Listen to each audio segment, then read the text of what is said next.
The year is 1305. London is a city of noise and filth. A sprawling medieval metropolis where the stench of open sewers competes with the aroma of roasting meat. But on this humid August morning, a different electricity hums through the narrow, winding streets. It is the buzz of anticipation, a bloodlust that has drawn thousands of people from their homes and workshops. They crowd the rooftops. They hang from windows. They jostle for position along the route from the tower to Smithfield. They are not here for a festival. They are here to watch a man be unmade. The man is William Wallace, the hammer and scourge of the English, a giant of a man whose very name strikes terror into the heart of the southern kingdom. But today, he is not a warrior. He is meat. Welcome to Medieval Spirits. Today, we are going to strip away the Hollywood varnish, the romantic speeches, and the clean, quick deaths of the movies. We are going to walk you through the step-by-step reality of the most horrific punishment medieval law could devise: hanging, drawing, and quartering. This was not just an execution, it was a dismantling of the human form. Precisi, bureaucratic, and theatrical destruction designed to ensure that the victim suffered 1,000 deaths before the final release. We will look at the tools, the techniques, and the terrifying psychology behind King Edward's vengeance. Prepare yourself. This is the true story of how William Wallace died, and it is far worse than you imagine. The cheers of the crowd were so deafening that they reportedly drowned out the church bells, a sonic testament to the city's collective appetite for this particular brand of savagery. To understand the full horror of Wallace's execution, we must first grasp the world that created it. Medieval Scotland in the late 13th and early 14th centuries was a land caught between independence and subjugation, where the concept of nationhood was still forming and loyalty was often determined by survival rather than sentiment. The Scottish Wars of Independence had erupted following a succession crisis, and Edward I saw an opportunity to bring Scotland under direct English control. Viewing the Northern Kingdom as a rebellious province rather than a sovereign nation, William Wallace emerged from this chaos not as a nobleman seeking power, but as a minor landowner driven by personal loss and national outrage. His family had suffered under English occupation, and when he raised his sword at Stirling Bridge in 1297, he did so with the fury of a man who had lost everything and the vision of one who saw what Scotland could become. His victory there was more than tactical. It was symbolic, proving that English heavy cavalry, the tanks of the medieval world, could be defeated by spearmen and strategy. But Edward I, known as Longshanks for his towering height and terrifying reach, was not a king who tolerated defiance.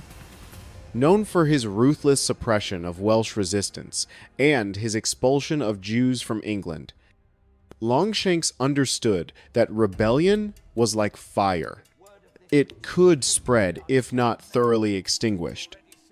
Wallace's success had to be not just reversed, but transformed into a cautionary tale.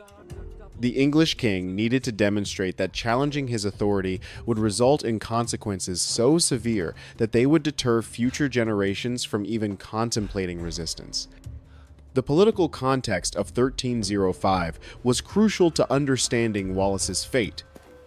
By this time, most Scottish nobles had submitted to Edward's rule, seeing accommodation as preferable to annihilation. They had signed the ragman rolls, pledging loyalty to the English crown. Wallace's continued resistance made him not just an enemy of England, but an embarrassment to the Scottish aristocracy who had chosen submission. His capture became a priority not just for military reasons, but for political necessity. His very existence challenged the legitimacy of Scotland's surrender. The hunt for William Wallace lasted years, involving an extensive network of spies, to informants, and collaborators. Edward I placed a substantial bounty on Wallace's head, and the English administration in Scotland worked systematically to isolate him from potential supporters. The net gradually tightened as former allies turned against him, driven by fear, greed, or simply the desire to survive in a world where association with Wallace had become synonymous with death. The betrayal came, as it often does in such stories, from within. In August 1305, Wallace was captured near Glasgow, likely through the treachery of Sir John Menteith, a Scottish knight who had submitted to English rule. Menteith supposedly turned him over while Wallace was sleeping, a final indignity for a man who had spent his life awake and watching. The man who had become the symbol of Scottish resistance was now in English hands. His capture was celebrated in London as a great victory. But for Edward I, it was only the beginning of what he intended to be Wallace's ultimate humiliation. A meticulously planned theater of pain. The journey from Scotland to London was itself a form of torture designed to break Wallace's spirit before his final punishment. Bound and guarded, he was paraded through English towns where crowds gathered to see the infamous Scottish rebel. This was psychological warfare at its most calculated, the transformation of a hero into a spectacle, a leader into a curiosity. By the time Wallace reached London, he had already endured weeks of degradation. But his ordeal was far from over. The trial of William Wallace was a legal farce, but it served an important propaganda purpose for the English crown. Held at Westminster Hall on August 23, 1305. The proceedings were conducted in Latin, a language Wallace likely did not understand. Emphasizing his status as an outsider in this court of law, he was charged with treason, murder, sacrilege, arson, and various other crimes against the English crown. To mark him as an outlaw, he was crowned with a wreath of laurel leaves, a mockery of a king's crown, while he stood before the judges. The irony was not lost on contemporary observers. Wallace was being tried for treason against a king he had never acknowledged as his sovereign. When given the opportunity to speak, Wallace reportedly declared that he could not be guilty of treason against Edward I because he had never been Edward's subject. This defiant response sealed his fate. Though in truth, the outcome had been predetermined. The trial was theater designed to provide a legal veneer to what was essentially a predetermined execution. The judges, all appointed by Edward I, had no intention of showing mercy to the man who had become the symbol of Scottish resistance. The charges against Wallace were carefully crafted to justify the severity of his punishment. Treason was the most serious offense, punishable by the full horror of hanging, drawing, and quartering. The additional charges of murder and sacrilege, referring to his attacks on English soldiers and clergy, were designed to portray him as a criminal rather than a warrior. The sentence was pronounced with ceremonial gravity. Wallace was to be drawn through the streets of London, hanged by the neck, but not until dead, disemboweled while still alive, beheaded, and his body cut into 4 parts. This sentence was a legal innovation. a composite punishment that combined every method of execution available to the state into one supreme act of cruelty. The morning of August 23rd, 1305, dawned clear and warm in London. The city had been preparing for this spectacle for days, with scaffolds erected and crowds gathering from across England to witness the death of the Scottish rebel. The authorities had turned Wallace's execution into a public holiday, complete with vendors selling food and drink to the assembled masses. This wasn't just about justice. It was entertainment. A reminder of the power of the English crown and the fate that awaited those who dared to challenge it. Wallace was first stripped and bound to a hurdle, a rough wooden frame or sledge without wheels that would drag him through the streets of London. The route had been carefully planned to maximize both the humiliation and the spectacle.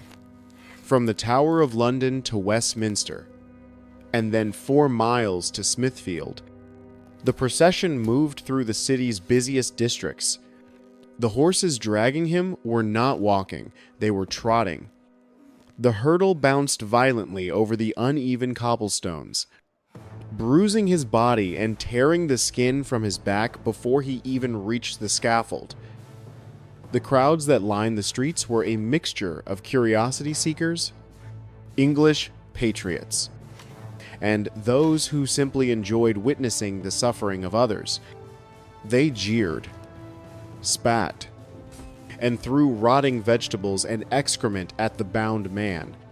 Medieval executions were public events serving both as entertainment and as stark reminders of royal power.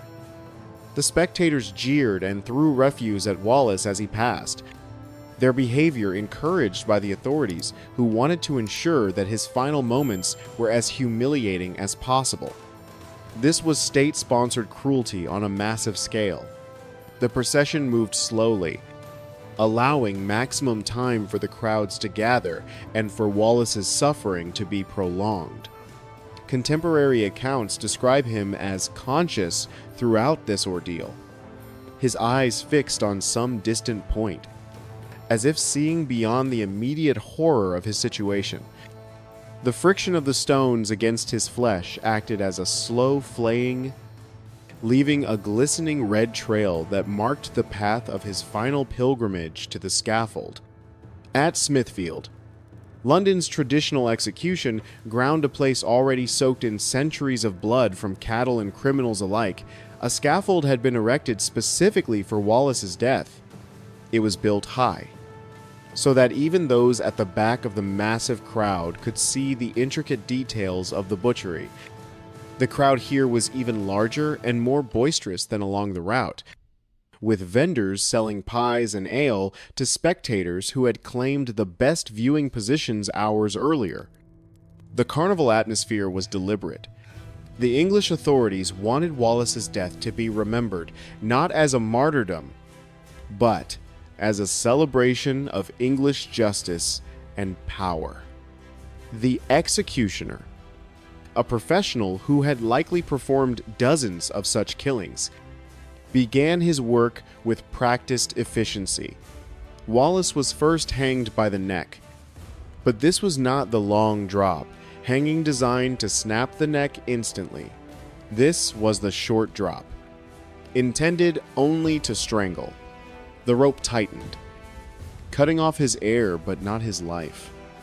The crowd watched as he struggled for breath, his face turning purple, his legs kicking in the air, his body convulsing in the universal dance of death by asphyxiation. The executioner watched closely, timing it perfectly. Just as Wallace's eyes rolled back and consciousness began to fade, the rope was cut. He fell to the platform, gasping, air rushing back into his lungs. He was alive. This was the cruelty of the sentence he had, to be alive for what came next. While he lay there, disoriented and choking, he was stripped naked. The executioner then took a sharp knife and castrated him. This was the punishment for traitor, symbolizing that he would leave no lineage to carry on his rebellion. Then began the drawing. The executioner made a long incision from the chest to the groin. The skin parted, revealing the muscle and organs beneath. The executioner's hands were steady, treating the living body of the Scotsman with the same detached precision as a butcher dressing a carcass for the market stall. What followed was the most horrific part of the entire ordeal. While Wallace was still conscious, shock preventing him from passing out, the executioner began the process of disemboweling him. Using a sharp knife and hooks, he reached into the open abdomen and began removing the internal organs one by one. The intestines were pulled out, yard by yard, glistening in the summer sun. Contemporary accounts describe the victim's screams as unlike anything the witnesses had ever heard. A sound that seemed to come from the depths of human suffering itself. But Wallace, according to legend, remained silent. Or perhaps prayed. The executioner held up each organ, the liver, the kidneys, the heart for the crowd to see before throwing it into a brazier, a fire that had been prepared specifically for this purpose. The symbolism of burning Wallace's entrails was not accidental. In medieval thought, the bowels were considered the seat of emotion and compassion. By burning them while he watched, the executioner was symbolically destroying Wallace's humanity, reducing him to something less than human in the eyes of the crowd. The smell of burning flesh and organs filled the air. A thick, greasy smoke that drifted over the spectators, adding an olfactory layer of horror to the visual nightmare. Through all of this, Wallace remained conscious, his eyes open and aware, even as his body was systematically destroyed. Some accounts suggest that he continued to speak, though what he said has been lost to history. The executioner's skill lay not just in causing maximum pain, but in keeping the victim alive as long as possible. He avoided the major arteries, carefully manipulating the viscera to prolong the spectacle. Finally, mercifully, the executioner moved to complete his grisly work. Wallace's heart was cut from his chest. Only then did William Wallace die. The silence that fell over the crowd in that final moment was heavy, with the realization that they had witnessed something that transcended justice and entered the realm of absolute, unmitigated evil. But even in death, the humiliation continued. Wallace's head was severed with a single stroke of a sharp axe. The head was held up for the crowd to see, blood still dripping from the severed neck, before being set aside for later display. The body was then cut into 4 quarters, each piece held up for the crowd's inspection, like cuts of meat in a butcher's shop. The disposal of Wallace's remains was as calculated as his execution. His head was dipped in tar to preserve it against the elements and the birds, and mounted on a spike on London Bridge. It was the first head to be displayed there, starting a grisly tradition that would last for centuries. The 4 quarters of his body were sent to different Scottish cities: Newcastle, Berwick, Stirling, and Perth, where they were displayed publicly as reminders of the fate that awaited rebels. This distribution of Wallace's body parts was more than mere brutality. It was a form of political communication. Each piece served as a message to the local population, a physical reminder of English power and the consequences of resistance. The English understood that symbols could be as powerful as armies, and Wallace's dismembered body became a symbol of English dominance over Scotland. The immediate aftermath of Wallace's execution was exactly what Edward I had hoped for. The brutal spectacle had served its purpose. Scottish resistance seemed to crumble in the face of such overwhelming demonstration of English power. Many who had supported Wallace either fled the country or submitted to English rule, calculating that no cause was worth such a horrific death. The execution had successfully transformed a symbol of resistance into a warning against rebellion. But Edward I had miscalculated the Scottish response to Wallace's martyrdom. Instead of fear, the sight of Wallace's severed limbs planted seeds of a cold, enduring hatred that would fuel the wars of independence for another 20 years. Rather than crushing Scottish resistance, the brutality of Wallace's execution actually strengthened it. The very horror of his death became a rallying cry for those who refused to accept English domination. Robert the Bruce, who would later become King of Scotland, was reportedly moved to action by the spectacle of Wallace's execution, seeing in it the true face of English rule. The manner of Wallace's death also influenced the tactics of future Scottish resistance. The lesson was clear. Capture by the English meant torture and humiliation beyond imagination. This knowledge led to a more desperate and determined form of warfare, where Scottish fighters preferred death in battle to surrender. Wallace's execution reminds us that the greatest victories are sometimes moral rather than military. That dignity can be maintained even when everything else is stripped away. And that the human spirit can triumph even in the moment of the body's destruction. The story of William Wallace's execution is ultimately a story about the price of freedom and the cost of principle.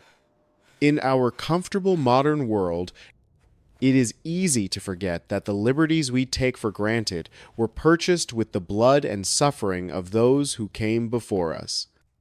Wallace's horrific death serves as a reminder that freedom is never free, and that those who enjoy it have a responsibility to honor the sacrifice of those who died for it. Today, as we face our own challenges to freedom and human dignity, Wallace's story remains relevant. The methods may have changed, but the fundamental struggle between oppression and liberty continues. His execution reminds us that there are principles worth suffering for, causes worth dying for, and that the choice between freedom and security is one that each generation must make for itself. The blood-soaked cobblestones of medieval London echo still with the message that some things are worth any price. Even as the ravens pecked at his skull on London Bridge, the idea of William Wallace had already escaped the cage of his body, becoming an immortal ghost that no king could ever execute.